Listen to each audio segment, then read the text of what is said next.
ওম শান্তি। আজকের তারিখ হলো 6/1/2026। প্রাতঃ মুরলী। ওম শান্তি। বাপদাদা মধুবন। মিষ্টি বাচ্চারা, ব্রহ্মা বাবা হলেন শিব বাবার রথ। দুজনের একত্রিত পাঠ চলে, এতে এতটুকু সংশয় আসা উচিত নয়। প্রশ্ন: মানুষ দুঃখ থেকে মুক্ত হওয়ার জন্য কোন যুক্তি রচনা করে, যাকে মহাপাপ বলা হয়? উত্তর: মানুষ যখন দুঃখী হয় তখন নিজেকে শেষ অর্থাৎ হত্যা করার অনেক উপায় রচনা করে। কি জীবাঘাত করার চিন্তা করে। তারা মনে করে এতে আমরা দুঃখ থেকে মুক্ত হয়ে যাব, কিন্তু এর মতো মহাপাপ আর কিছু নেই। তারা আরও দুঃখে জড়িয়ে যায়, কেননা এটা হলোই অপার দুঃখের দুনিয়া। ওম শান্তি। বাচ্চাদের বাবা জিজ্ঞেস করেন, আত্মাদের পরমাত্মা জিজ্ঞেস করেন, তোমরা এ কথা তো জানো যে আমরা পরম পিতা পরমাত্মার সামনে বসে আছি, তার তো নিজের কোনো রথ নেই, এই তো নিশ্চিত, তাই না? এনার ভ্রুকুটির মাঝখানে বাবার নিবাস স্থান। বাবা নিজেই হলেন এনার ভ্রুকুটির মাঝে। আমি বসি, আমি এনার শরীরে ধার হিসেবে নেই। আত্মা ভ্রুকুটির মাঝে থাকে, তাই বাবাও ওখানেই বসেন। ব্রহ্মা যখন আসেন তখন শিব বাবাও আছেন। ব্রহ্মা না থাকলে শিব বাবা কীভাবে বলবেন? শিব বাবাকে তো উপরে সর্বদা স্মরণ করেই এসেছে। বাচ্চারা, এখন তোমরা জানো যে আমরা এখানে বাবার কাছে বসে আছি, এমন নয় যে শিব বাবা উপরে আছেন। তার প্রতিমা এখানে পূজা করা হয়। এ খুবই বোঝার মতো কথা। তোমরা তো জানো যে বাবা হলেন জ্ঞানের সাগর। তিনি এই জ্ঞান কোথা থেকে শোনান? তিনি কি উপর থেকে শোনান? তিনি এখানে নিচে এসেছেন, তিনি ব্রহ্মা তনের দ্বারা শোনান। কেউ কেউ বলে আমরা ব্রহ্মাকে মানি না, কিন্তু শিব বাবা নিজেই ব্রহ্মা তনের দ্বারা বলেন যে তোমরা আমাকে স্মরণ করো। এ তো বোঝার মতো কথা, তাই না? মায়া কিন্তু খুব জোরদার। মায়া একদম মুখ ঘুরিয়ে পিছনে ফেলে দেয়। শিব বাবা এখন তোমাদের কাঁধ সামনে করে দিয়েছেন, তোমরা সামনে বসে আছো। তারপর যদি কেউ মনে করে যে ব্রহ্মা তো কিছুই নয়, তার তখন কি গতি হবে? সে দুর্গতি প্রাপ্ত হয়। মানুষের কিছুই জ্ঞান নেই, মানুষ ডাকতেও থাকে ও গডফাদার। তখন কি সেই গডফাদার শুনতে পান? তাকে তো বলা হয়, হে উদ্ধারকর্তা, তুমি এসো, নাকি তিনি এখানে বসে উদ্ধার করবেন? কল্পে কল্পে বাবা এই পুরুষোত্তম সঙ্গম যুগে আসেন। তিনি যার মধ্যে আসেন তাকে যদি স্বীকার করা না হয়, তাহলে কি বলা হয়? নম্বর 1 তমপ্রধান। নিশ্চয়ই থাকা সত্ত্বেও মায়া একদম মুখ ঘুরিয়ে দেয়।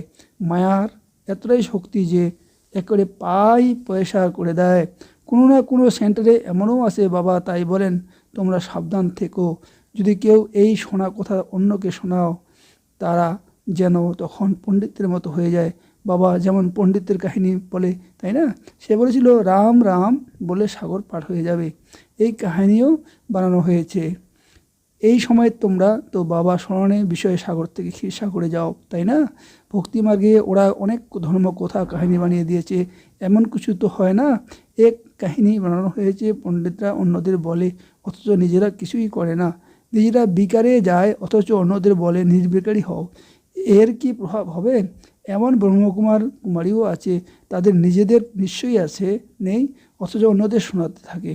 তাই কোথাও কোথাও যারা শোনায়, তাদের থেকেও যারা শোনে, তারা তীক্ষ্ণ গতিতে এগিয়ে যায়। যে অনেকের সেবা করে সে তো সকলের প্রিয়ই হবে, তাই না? পণ্ডিত যদি মিথ্যাবাদী হয় তাহলে তাকে কে শ্রদ্ধা করবে? তখন ভালোবাসা তার প্রতি চলে যাবে। যে প্রত্যক্ষভাবে স্মরণ করে, খুব ভালো ভালো মহারথীদের মায়া গিলে ফেলে।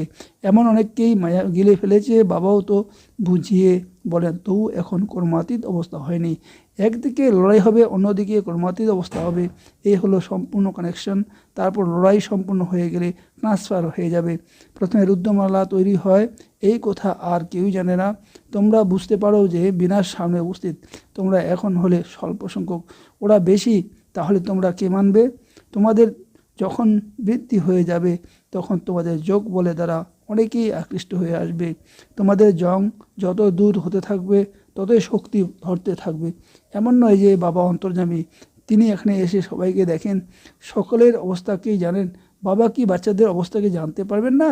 তিনি সব কিছুই জানেন, এতে অন্তর্যামী কোনো কথা নেই। এখন তো ক্রমাতীত অবস্থা হয়নি, আসলে কথাবার্তা চলন আদি সব প্রসিদ্ধ হয়ে যায়। তোমাদের তো দৈবী চলন তৈরি করতে হবে। দেবতারা তো সর্বগুণ সম্পূর্ণ, তাই না? তোমাদের এখন এমন হতে হবে, কোথায় আসুর আর কোথায় দেবতারা। মায়া কিন্তু কাউকেই ছাড়ে না, স্পর্শকাতর বানিয়ে দেয়। মায়া একদম মেরে ফেলে। 5 সিঁড়ি তো আছে, তাই না? দেহবোধ এলেই একদম উপর থেকে নিচে নেমে যায়, নিচে পড়ে গেলে তার মৃত্যু হলো। আজকাল নিজেদের হত্যা করার জন্য কোনো উপায় বের করে 21 তলা থেকে লাফ দেয়, তখন একদম শেষ হয়ে যায়। এমন না হলেও কিন্তু হাসপাতালে পড়ে থাকে, দুঃখ ভোগ করতে থাকে। 5 তলা থেকে পড়ে গেলেও অথচ মারা গেল না, তাহলে কত কষ্ট ভোগ করতে থাকে। কেউ আবার নিজের গায়ে আগুন লাগিয়ে দেয়। কেউ যদি তাদের বাঁচিয়ে দেয় তাহলে তাদের কত কষ্ট সহ্য করতে হয়। শরীর জ্বলে গেলে আত্মা তো বেরিয়ে যাবে, তাই না?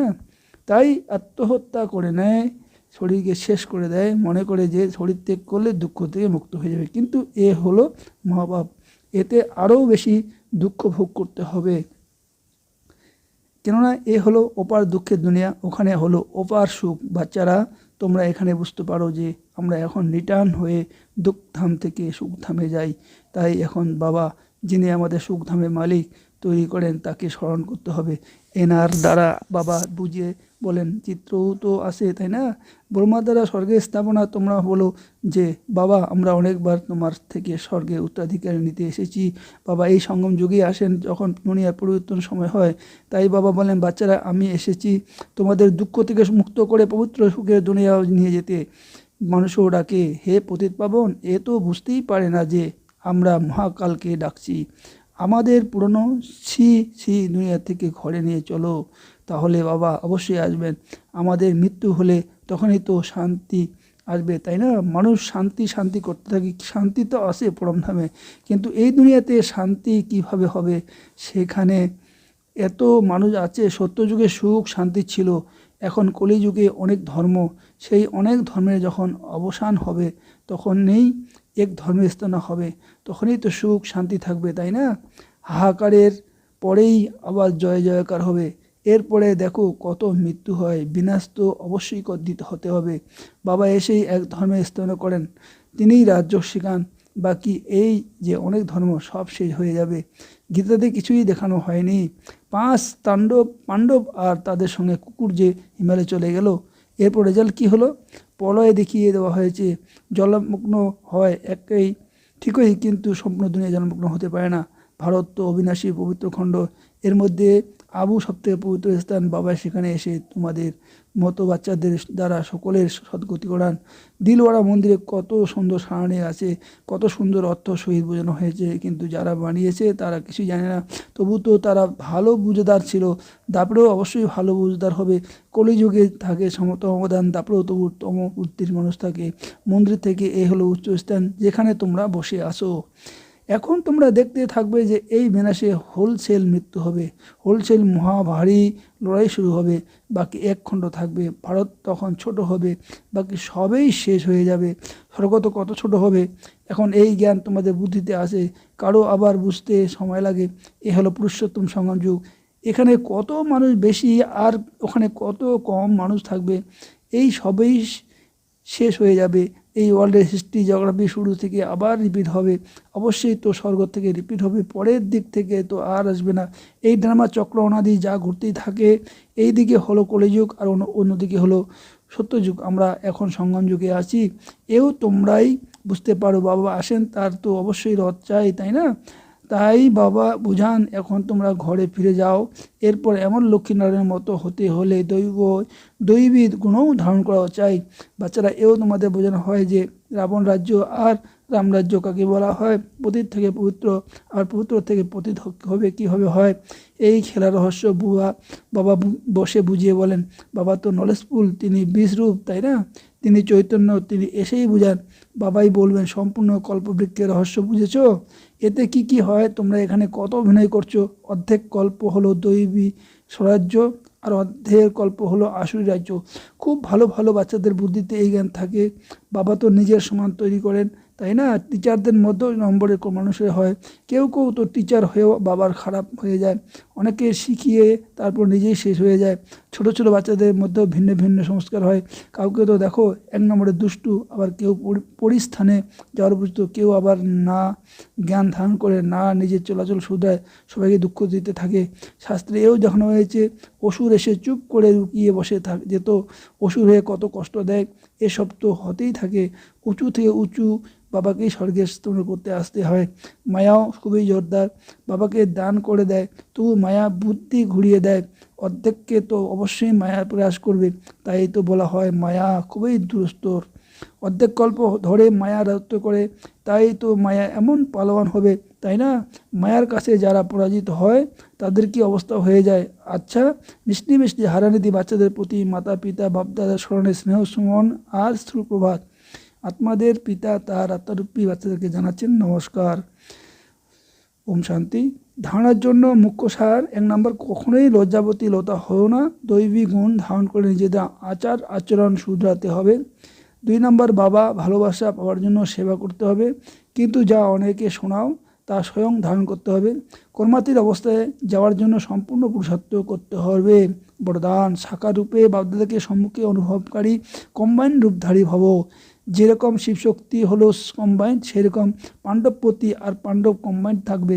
যারা এরকম কম্বাইন্ড রূপে থাকে তাদের সামনে বাপদাদা সাকারের সকল সম্বন্ধের সাথে সামনে থাকেন। এখন দিন দিন আরও অনুভব করবে যেন বাপদাদার সামনে আসেন, হাত ধরেছেন। বুদ্ধি মায়া নয়, চোখ দিয়ে দেখবে, অনুভব হবে।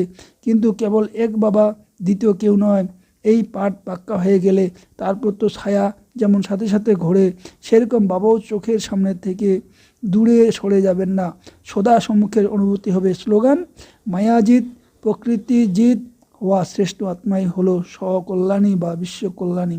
অব্যক্ত সেরা এই অব্যক্তি মাসে বন্ধনমুক্ত থেকে জীবনমুক্ত স্থিতি অনুভব করো।